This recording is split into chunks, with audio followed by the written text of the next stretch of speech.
Today, I wish to address myself on the planned peaceful protests for Thursday, 25th June 2026, to commemorate the 24th and 25th June 2025 and Sabasaba Day 2025 protests. In June 2024 and 2025, hundreds of our young promising Kenyans were butchered by this regime, others abducted and tortured, some were buried and others have not been found to date. You are also aware that property worth millions of shillings, businesses and livelihoods were destroyed by goons under police escort and supervision. Our young people and leaders were traumatized and dragged through courts of law under terrorism charges, all of which were trumped up and forced. To all Kenyans who lost their loved ones and lost their livelihoods in the three unfortunate events under the hands of William Ruto over the last 4 years, we are sorry. This is not what 55 million Kenyans expected of him, and also the 7.2 million Kenyans who voted for him. Dear Kenyans, on Saturday, 20th June 2026, the Cabinet Secretary for Health, one notorious warmonger, Aden Duale, said that protests will only happen in the Mount Kenya region this Thursday, 25th June. This was not an idle statement. It was a reflection of what has been planned. I have credible intelligence that Kipchumba Murkomen and Raymond Omolo, using Moses Kuria and Kimani Ichung'wa, Susan Kihika from Nakuru, and other UDA leaders allied to William Ruto, have organized goons to cause terror and mayhem in Nairobi and the Mount Kenya region and blame the opposition. 200 million shillings was withdrawn this morning from a bank in Upper Hill, where an account of confidential expenditure is operated by the State Department of Internal Security. And these funds are for mobilizing goons and deploying them to unleash terror and mayhem in the Mount Kenya region, Nairobi, Kajiado, and Narok, among other places in the country. Police have been told to escort the goons at night using police lorries and matatus hired from notorious circles and deployed across the region. Senior police officers have told us in confidence that they are very uncomfortable with the instructions they have been given personally by Kipchumba Murkomen, that they should stay off and let the goons destroy businesses, light bonfires, and create chaos.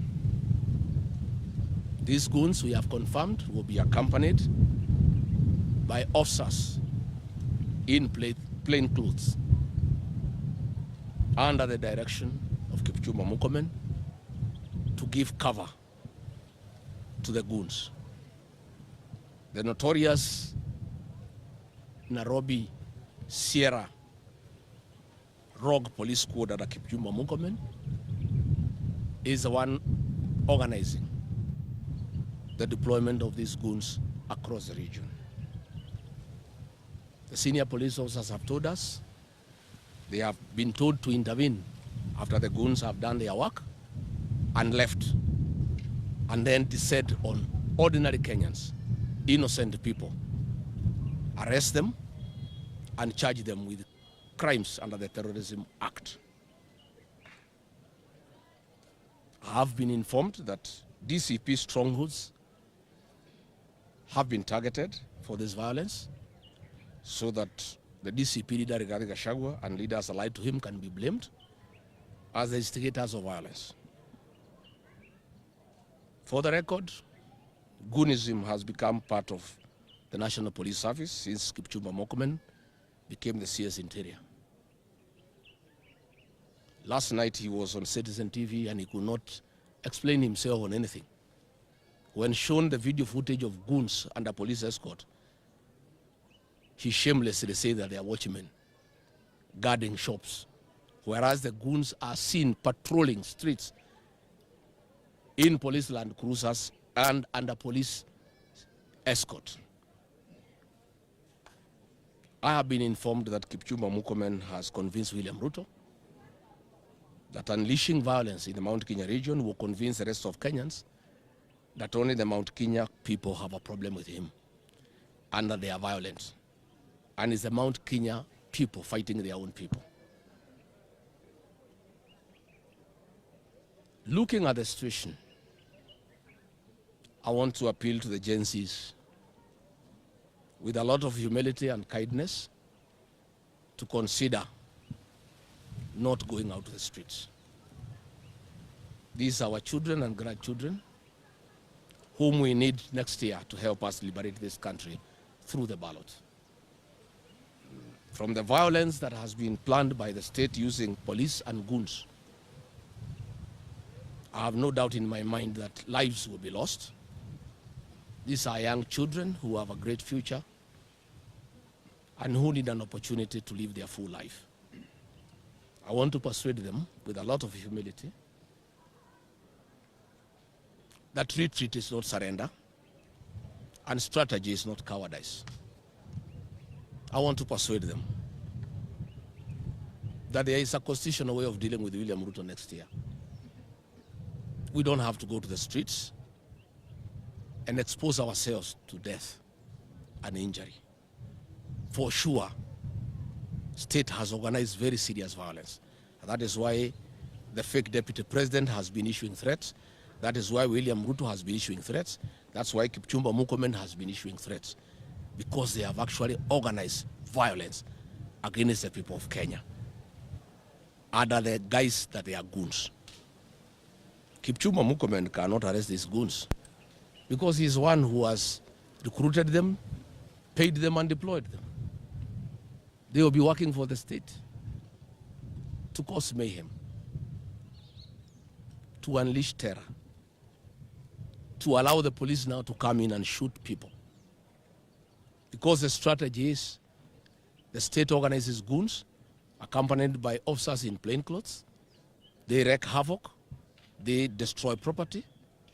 Then the police now have a reason to come in.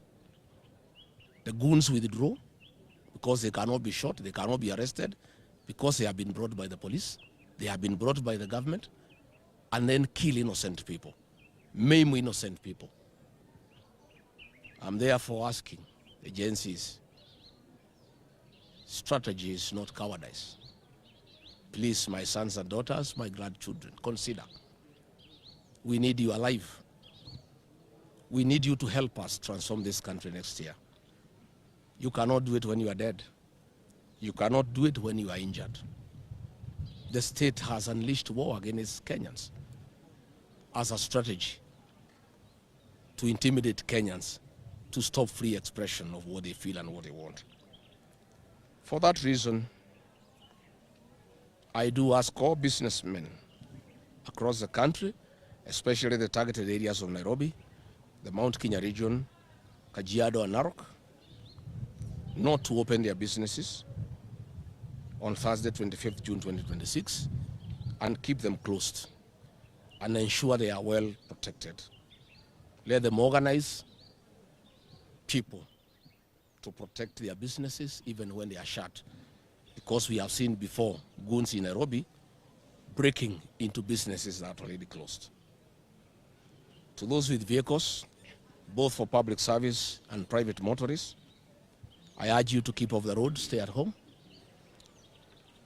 There is no need to expose yourself and your motor vehicles to danger. Stay at home, read, watch TV, and play with your children and your grandchildren. All workers of Kenya, I plead with you, stay at home. The state has organized terror against Kenyans. Don't expose yourself to danger when we know there is danger. To all parents, I agree and I'm happy that our children are home for midterm. Let them stay indoors. We saw last time in Duberry, stray bullets killed a young girl of 12 years. We don't want our children to be exposed to danger by going to play out. Let them stay indoors. Do homework, watch TV and play games within the safety of your homes. I ask all Kenyans tomorrow, on Thursday, to stay indoors, stay at home, avoid the state-sponsored militia organized by Kipchumba Murkomen, who is ruthless. Your family needs you when you are safe. There is no need for you to make a point, then you end up in a casket. Then you end up with injury. Then you end up with your businesses ruined. I think if all Kenyans stayed at home, we'll have made a very big statement. Stop the country, stop the economy.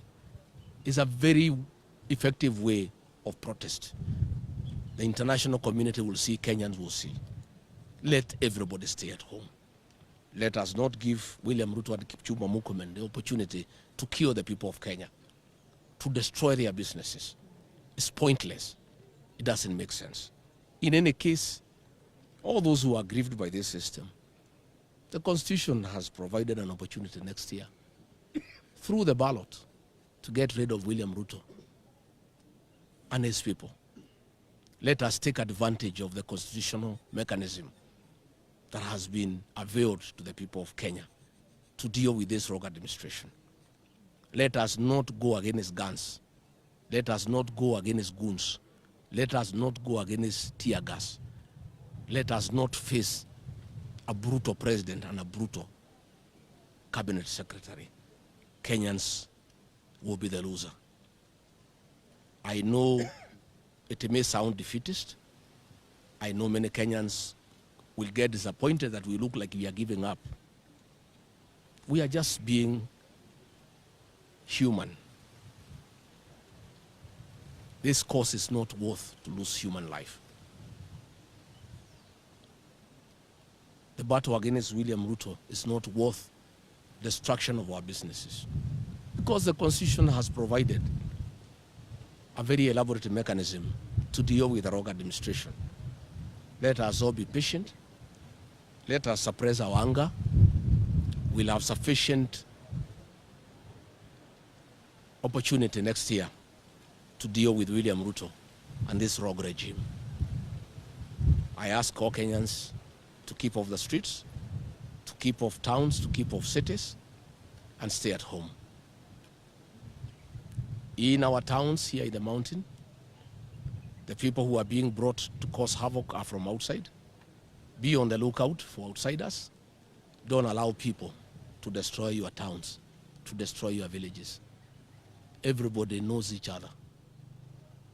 Outsiders are known. To Moses Kuria, I ask you, what happened to you, my brother? Why have you allowed yourself to be used by William Ruto to persecute your kinsmen? Why, Moses Kuria? How much money do you need? Why are you organizing goons to destroy property belonging to your people? Why?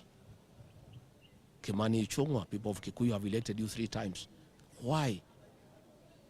Last year, you organized goons to burn the law courts. You caused young people to be charged with terrorism. Why do you do this? How much does William Ruto pay you to persecute your own people? Why have you turned against your own community? What do you hope to achieve by this senseless violence against your own people? What do you want to achieve? How do you feel when your kinsmen are being brutalized by goons and police?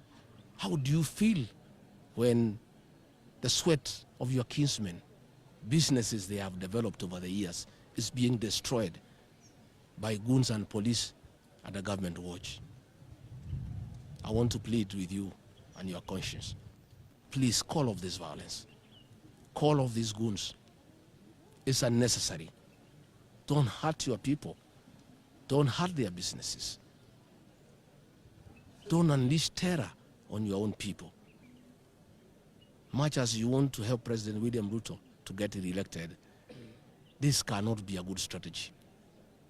And the more you hurt the people, the more you terrorize them, the more they hate William Ruto and his government. I don't think you are helping him. You are putting him in more trouble with the citizens. He has caused enough pain to the people by destroying the educational sector, the health sector, the business sector. When you add now violence against innocent people in church, against businesses, killing young people, is adding insult to injury. I finally want to ask the people of Kenya to be good citizens and to be peaceful and to register as voters. This is the only way they can redeem their dignity and their safety. It's the only way they can have good governance. All these other methods will not work. As for me and my party, the DCP, I want to confirm that we are all abiding citizens and we are peaceful people. I've always advocated for change through constitutional means, and I am focused on having change next year through the ballot. That is my focus. We have no time to entertain violence. We have no time to entertain unorthodox means of changing a government. We want to change this government through the ballot next year. And that is my prayer to all. That is all I plead with our people, to know that we have an opportunity next year to address all these matters in a very conclusive manner so that Kenya can be peaceful and Kenya can have good governance and people can flourish and they can meet their aspirations and they can be able to have better lives. Asanteni sana.